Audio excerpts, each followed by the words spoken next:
Hello, everyone. Good evening. It's nice having this session happening, and that is mainly for our peoples of South India.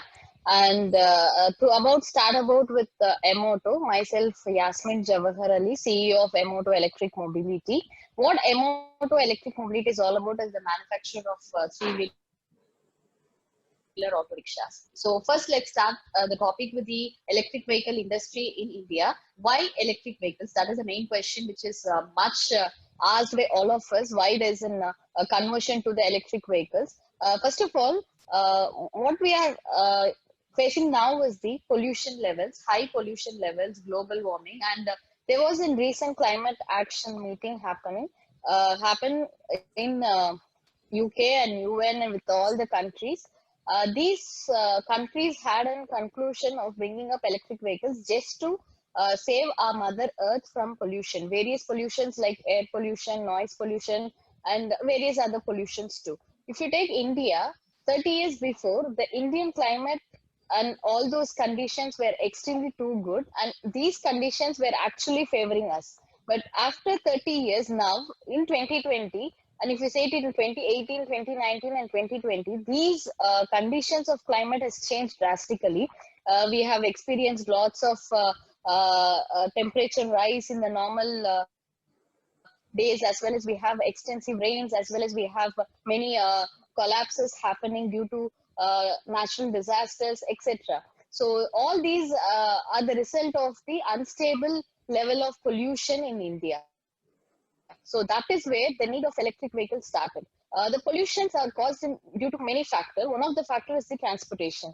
In transportation, the major factor of pollution is from the industrial commercial vehicles as well as the auto rickshaw three wheelers. So if you see the pollution levels, in 2019, the last pollution report, we came to know that the major pollution is from the industrial side. The transport pollution is 11 percentage. Though it is 11 percentage, it is believed that reducing the transport pollution, it would actually result in a good and cleaner environment for all of us. So that is where the electric vehicle need started to increase. So India has been working in the electric vehicles for past 3-4 years. From 2017, we have been working on the electric vehicles and the need of the electric vehicles. To be precise, actually, the need of the electric vehicle in India started back in 2015. So there was FAME 1, which was introduced in 2015. The FAME 1 and its regulations, everything was working, the subsidiaries, everything was working till 2019. So FAME 2 is where there was a kickoff because the National Energy Mission 2020 was launched, and that is where the need of the electric vehicles started. So if you see in 2020, we can see the electric vehicles on roads, let it be as a two-wheeler or let it be as a three-wheeler. We have not seen that much electric four-wheelers coming in rather than 2 to 3 models. But in 2020, we're able to see electric vehicles on roads. That is the improvement from 2015 to 2020 we have got. If you see electric vehicles compared to an IC engine, they are 50% to 70% more efficient, and they are less effective, and they have if you see the effectiveness of the electric vehicle is more, so 3 to 4 times it is more. In IC engine, you have so much of spare parts and you have so much of regulations, you have so much of things happening inside an IC engine. But whereas in an electric vehicle, it is not that much complicated structure. If you take it as three-wheeler exclusively, in three-wheeler, you have a motor, you have a controller and a battery with a simple mechanism, and it doesn't gain so much of extra complicated structure, and it doesn't have any kind of emissions, zero emission. So obviously, when you replace an ICE engine with an electric vehicle, you can see so much of clean air. If you take now instance, after COVID-19, once the lockdown started, the pollution of India has reduced by 40%. So that is something huge. The global warming, all those effects have started to heal by itself. The Mother Earth started to heal just because the transportation is put on hold and the lockdown has been made this to happen. So this makes you know the value of the electric vehicle. So coming to the other point, three wheelers. If you see three wheeler plays a major role in India.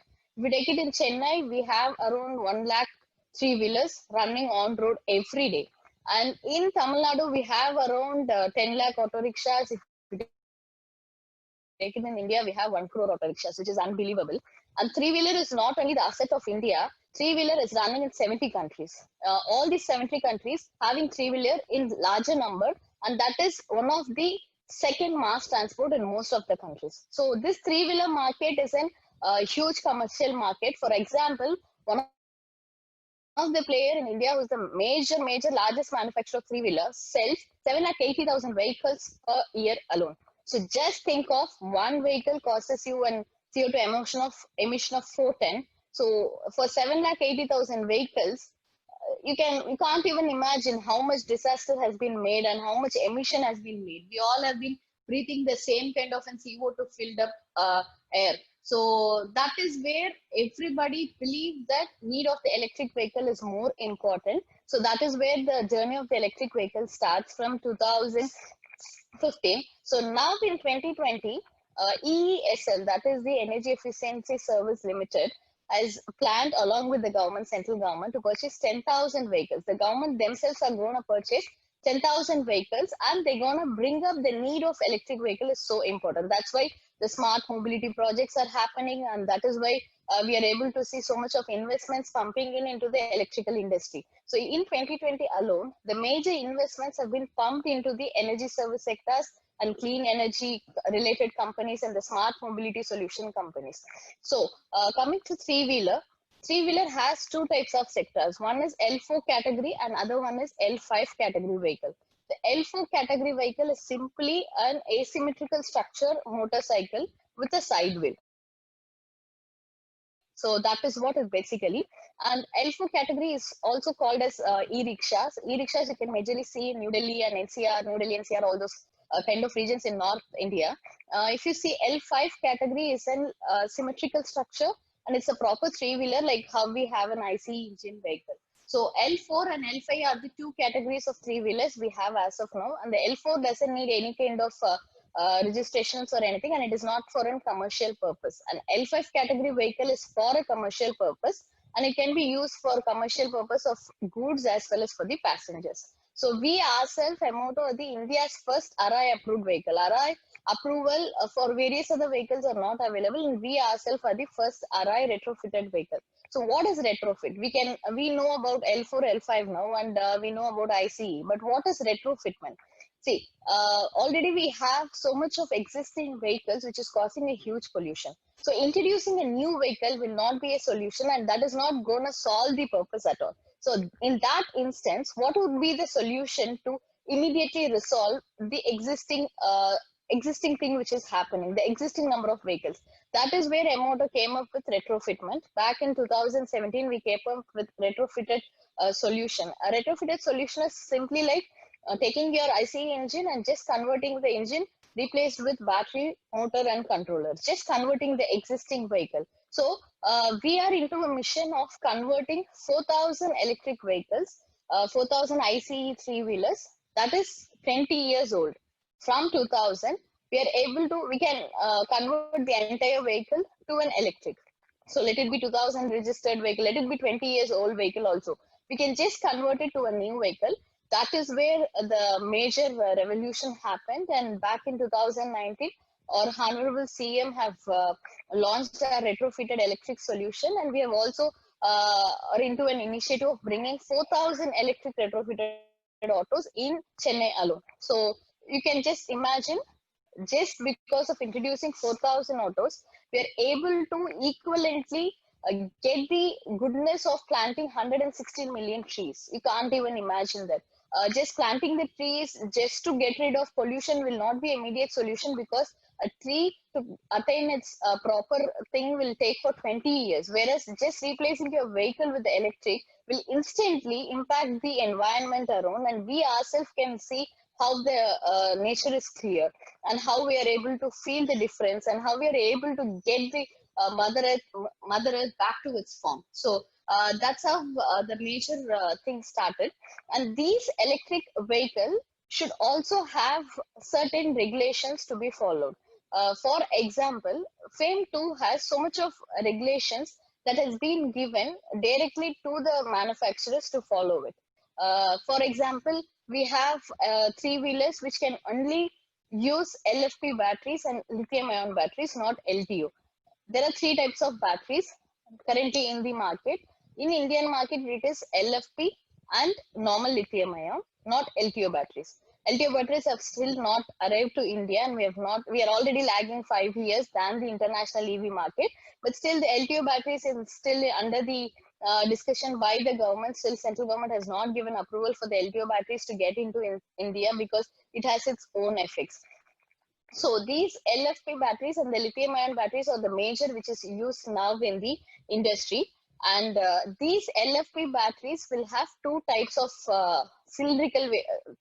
cell arrangements. One is cylindrical cell, the other is prismatic cell. And these batteries have come up now with a non-combustible solution. So like all we know, olden days we had some Reva car coming, and we had some auto solution electric autos coming in, which had so much of fear among the peoples, because it might have combustion, it might burst at any point of time, or these vehicles may failure. And we also had doubts about the speeds and ranges, but all this now have been satisfied with our LFP batteries, as well as LFP batteries which are generally available. These LFP batteries are coming up with a solution called non-combustible solution. So what happens is, like, at any cost, you can immerse it in the water, or you can put it on the fire, or you can want to leave and fire it. These batteries will not fire.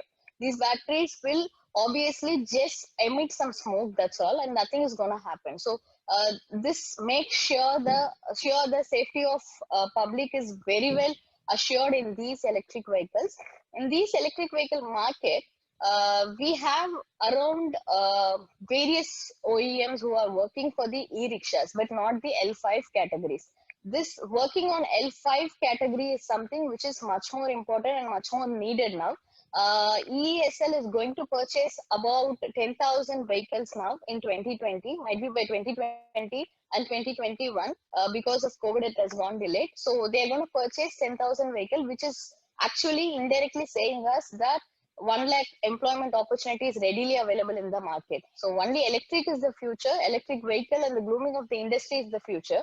So we're going to have a huge number of needs for the engineers or the technicians who are well versed with the electric vehicles. These electric vehicle knowledge is much needed because IC engine is no more going to boom. We have seen from BS4 now with BS6, and even though BS6 is coming, many people are very clear that electric is the only future and the solution, and we are going to develop better and better with electric and the hybrid vehicles. So obviously this electric and hybrid vehicles need as given and direct and indirect need of the electric vehicle trained engineers and the trained technicians. And if you take in three-wheelers majorly, Indian Tamil Nadu government is bringing up around 10,000 three-wheelers. They have given a target of 10,000 three-wheelers in 2021 alone. So the 10,000 three-wheelers obviously needs a technician of around 1 lakh technicians to work on it and bring on the manufacturing side as well as on the technical sides and the improvement on the design side. So the electric mobility in Tamil Nadu has a huge scope and will be wanting many graduates who can come up and work on the battery segment as well as the motor segment as well as on the controller segment. If you see M-Auto electric mobility auto rickshaw, this has been a boom in the industry, and this has been an autonomous solution for various other stuffs too. So M-Auto electric has 11 variants of vehicle, not one variant of electric three-wheeler. We have 11 variants of vehicle. Our vehicle runs in a speed of maximum 70 kilometer, but we have regulated it to 55 kilometer speed because that is what is suitable to our roads and to the regulations of the government. And these vehicles are fitted with LFP battery, and this vehicle has the single charge has a range of around 130 kilometers. It can also vary for other variant of vehicles. I am speaking about the passenger vehicle. Other variant of the vehicle will have minimum of 110 kilometer range to 130 kilometer range. So these vehicles on a single charge can run to 130 kilometer, as well as for the single charge it takes up to 2 hours in the normal charging. These have onboard chargers and it can be used on the domestic current. Normal 15 amps plug is what you used here. You can charge as if like you charge your mobile phone at your home. But for that kind of AC charging, it will take 2 hours. But once we have all our DC charging units being set up with solar powered DC charging units, various areas. So in those DC charging units, you can charge the vehicle within 15 minutes. But quick charging is not that much. Quick charging or super power charging is not that much encouraged by the government, because our electric power grid lines or our kind of developed structure of electricity provident is not there. So they have asked us to go with the normal DC charging and normal AC charging. So this vehicle, what does it replace with IC engine? IC engine vehicle, for a driver, for a normal auto driver, he has to spend 350 rupees to 400 rupees for fuel. Let it be gas, let it be petrol, let it be diesel, or let it be anything. But this is replaced by just 50 rupees, because it's gonna only a charge. It'll take only 5 units to get fully charged. So 5 units maximum pricing would be 50 rupees. So something like 300 rupees is just replaced by 50 rupees, which in turn is gonna affect a large number of auto drivers, and for their daily income it will be of great use. And it doesn't have any maintenance, it doesn't have anything to be replaced except the tires, 3 tires which it has. So that is the major plus of having electric vehicle. And next topic to cover is about the subsidies. Government has given so much of attractive subsidies for purchasing the electric vehicles. For example, from 1,800 rupees to 28,000 rupees is what the subsidy given for a two-wheeler as well as for the three-wheeler. And for the four-wheeler, the subsidy goes up to 1,38,000 based on the value of the car. Why these are so expensive? That is the other most asked question. We have to see IC engine and its structures are more complex than the electric, but at the same time, these resources are well versed, and these resources have been already occupied by India. But whereas if you see lithium, India doesn't have so much of lithium resources, and we don't own any lithium resources as we own for the fuel, IC engines, and all those sourcing. All these is dependent majorly from China. China is the master with all those supply chain, as well as on the production of battery side, as well as for the BLDC motors and everything. They are ahead, 10 years ahead from us. So that is where the cost has become huge, because everything from battery, everything gets imported from China, Australia, and various other places too. Because since we don't have the lithium resources, we need to import it. So that is why the battery alone is costing more. For example, for a normal three-wheeler, it costs around 3 lakhs, from 2.5 lakhs to 3 lakhs, which can go up to an range of around 130 kilometers. 130 kilometers in a single charge and a speed of 70 kilometers. So why? Because the battery alone takes the 60% of the whole cost. The LFP battery, lithium peroxide battery, the whole cost majorly it holds the 60% of the whole cost of the vehicle. So that is why the cost of the vehicle is high, and the government is working on it to have owned resources of lithium. So Indian government is on its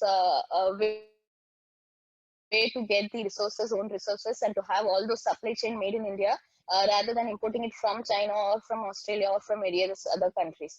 So soon it is expected in next 3 years, maximum by 2022, the vehicles battery pricing have to come down.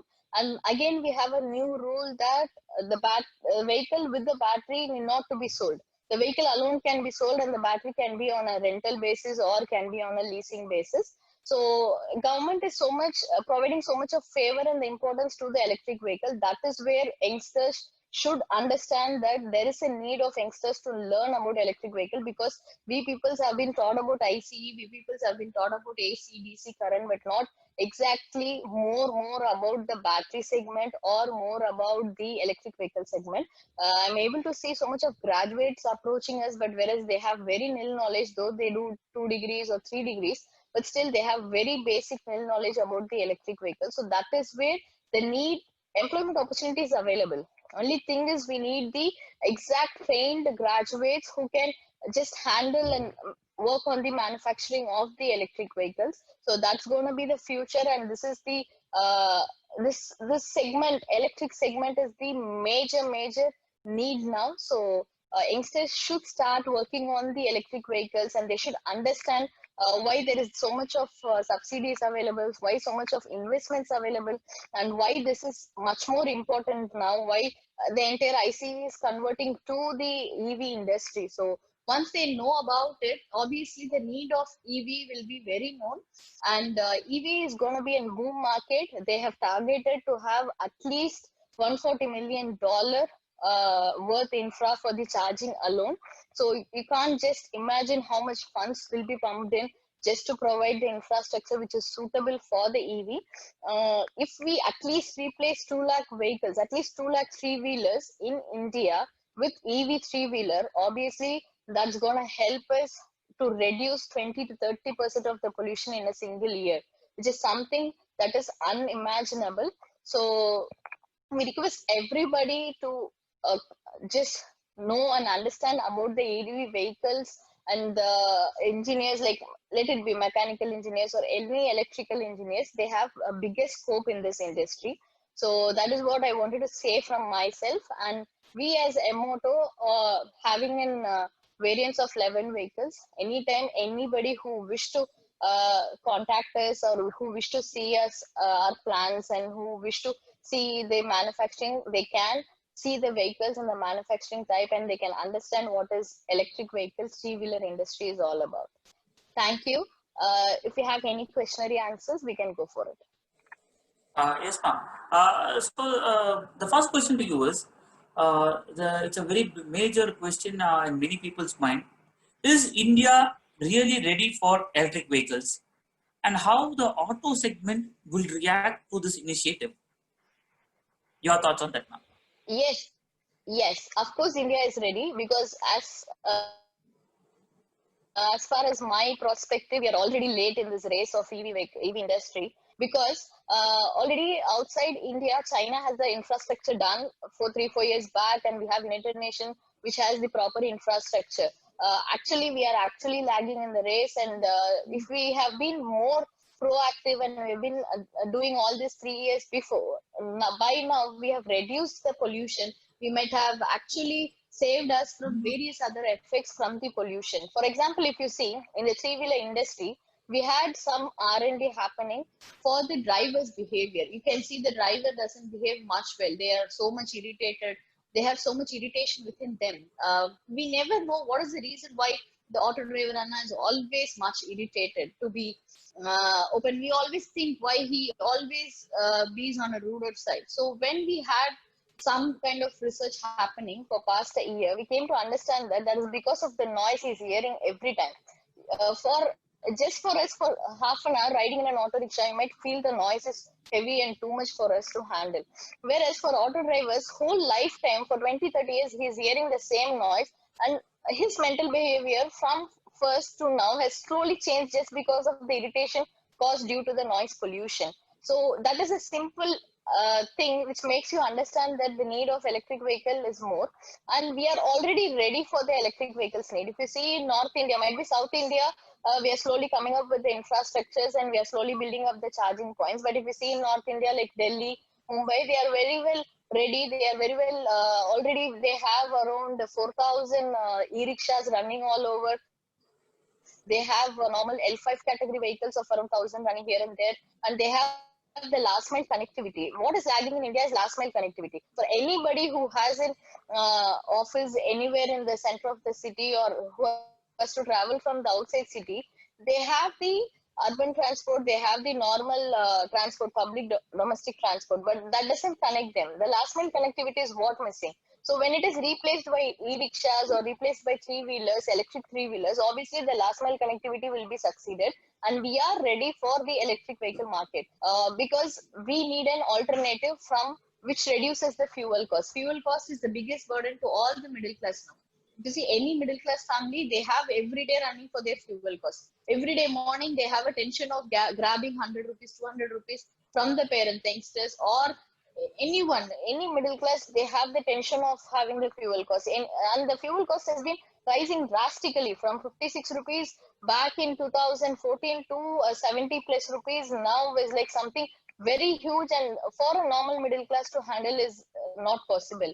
And the maintenance rate of IC engine is about 43%. That is something more. You buy a vehicle for 4 lakhs and you maintain it for 2 lakhs more in a year of two is like that is something too much for people to handle. For a middle class, he gets a car for 5 lakhs, but the maintenance cost for 2 years again goes 1 lakh plus. So what happens? That doesn't that gives him lots of mental pressure and losses. When it is coming to EV, it's a zero emission. You don't have any maintenance. It's a zero maintenance, and you'll have everything on a secured life. The battery is something with a major part which comes with a 3 to 4 years of warranty.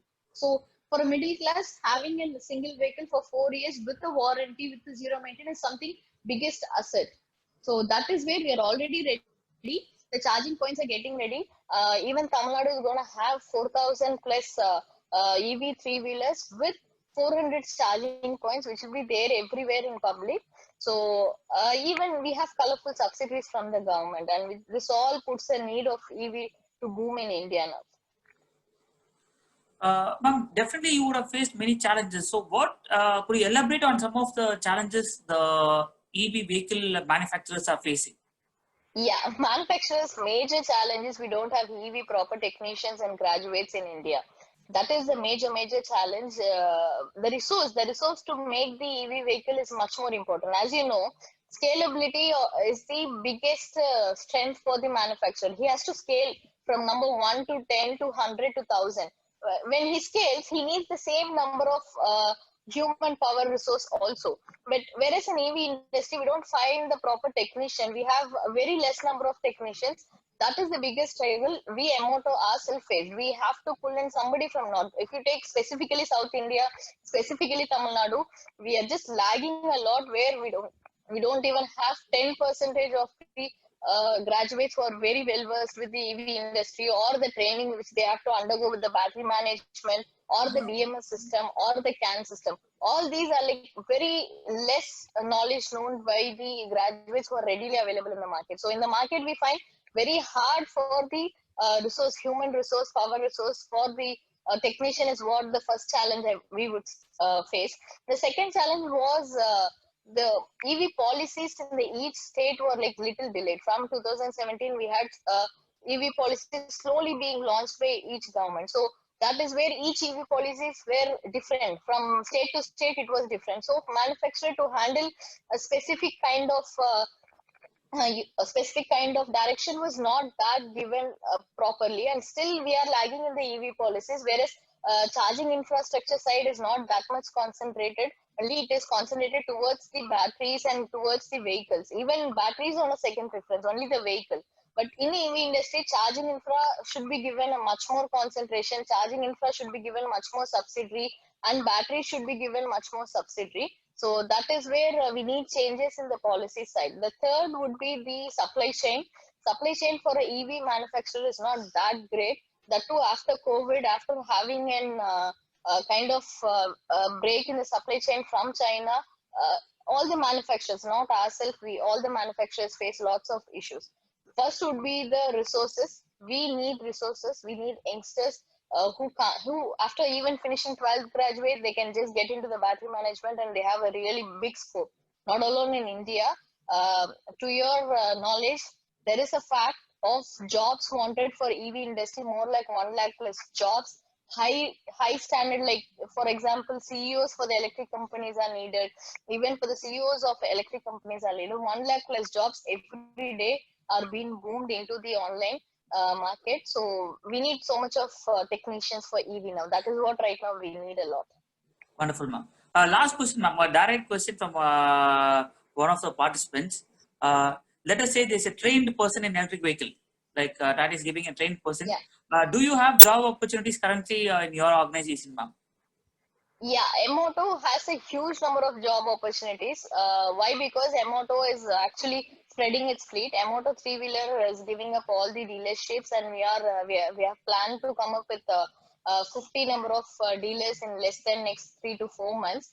And as well as after that also, every dealer needs minimum of 50 to 60 technicians. So each, if you see, each city has 4 to 5 dealers, and each dealer needs 50 to 60 number of technicians. So obviously we have so much of need for the technicians, and immediately we'll be recruiting them in the various forms. We have various categories like battery management, for the motor management, as well as motor making, BLDC motor making, as well as controllers. And beyond this, there's the biggest segment called charging infra. Charging infra, AC DC chargers, is where a large number of technicians is added than the manufacturing of vehicles. So obviously we have the need and we'll take it. We'll be happy to take. Chucky is able to give us even 100 people a month. Super. Ma'am, thank you very much for your thoughtful and inspiring speech about electric vehicle. You have elaborated how the system works and how the future is going to be. Thank you for spending your valuable time with all our participants, ma'am. On behalf of our institutions, we graciously thank you for spending your time with us. Thank you.